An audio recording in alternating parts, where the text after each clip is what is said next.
On August 11th, 2011, some of our bravest men were put into an old, slow-flying helicopter and sent to their death.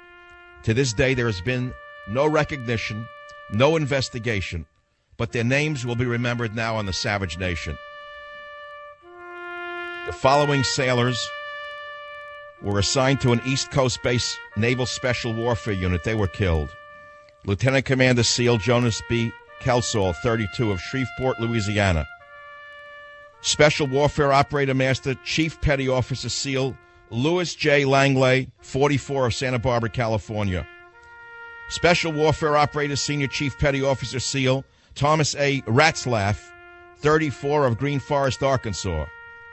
Explosives Ordnance Disposal Technician Senior Chief Petty Officer Craig M. Vickers, 36, of Kokomo, Hawaii. Special Warfare Operator Chief Petty Officer SEAL Brian R. Bill, 31, of Stamford, Connecticut.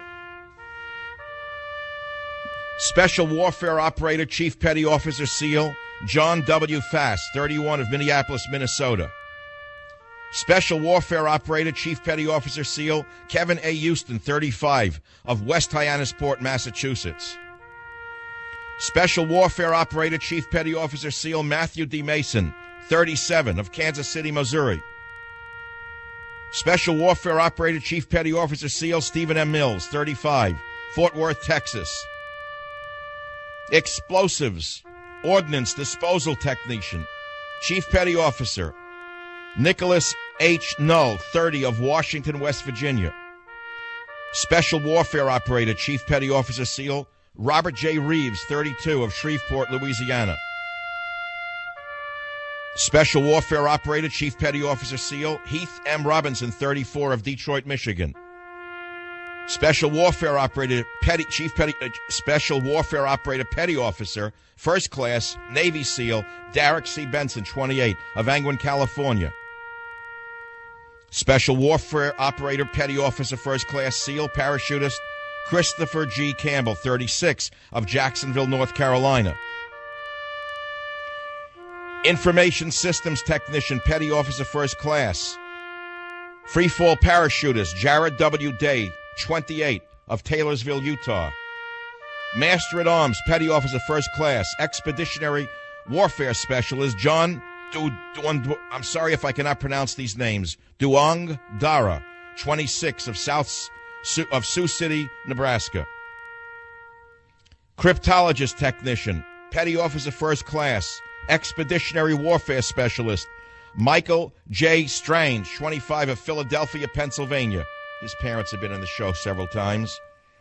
Special Warfare Operator Petty Officer First Class SEAL Enlisted Surface Warfare Specialist John T. Tummelson, 35, of Rockford, Iowa. Special Warfare Operator Petty Officer First Class SEAL Aaron C. Vaughn, 30, of Stewart, Florida. His folks have been on the Savage Nation. Special Warfare Operator Petty Officer First Class SEAL Jason R. Workman, 32, of Blanding, Utah. Special Warfare Operator Petty Officer First Class SEAL Jesse D. Pittman, 27, of Ukiah, California. And Special Warfare Operator Petty Officer Second Class SEAL Nicholas P. Spihar, 24, of St. Paul, Minnesota. Aboard that ill-fated helicopter, also plummeting to their deaths in that fiery wreckage, were soldiers. Chief Warrant Officer David R. Carter, 47, of Centennial, Colorado. Chief Warrant Officer Brian J. Nichols, 31, of Hays, Kansas. Staff Sergeant Patrick D. Hamburger, 30, of Lincoln, Nebraska. Sergeant Alexander J. Bennett, 24, of Tacoma, Washington. Specialist Spencer C. Duncan, 21, of Kansas. There were airmen killed in that crash, 3 of them, and that will complete the list. The real heroes that Obama spits upon. Technical Sergeant John W. Brown, 33, of Tallahassee, Florida. Staff Sergeant Andrew W. Harvell, 26, of Long Beach, California. And finally, Technical Sergeant Daniel L. Zerby, 28, of York, Pennsylvania.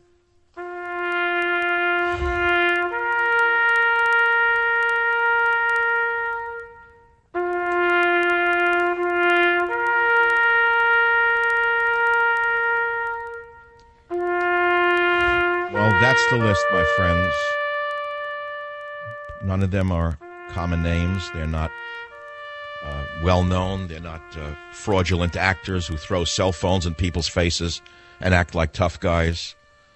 They're not jumping into a limousine somewhere in Manhattan acting like military tough guys on screen. These are the real Americans. And as you'll notice, none of them hail from New York City. None of them hail from San Francisco. None of them hail from Austin, Texas. None of them hail from the liberal bastions where hatred for this nation's honor and traditions are a commonplace. I did all I can do tonight on this subject, ladies and gentlemen. There's no more I can say. I got to take a quick break because, as you probably just heard, it was very difficult for me to read the names because although I don't know any of them, I didn't know any of them, I'm a strange person. I have a tremendous capacity of emoting. I have a great capacity for empathy.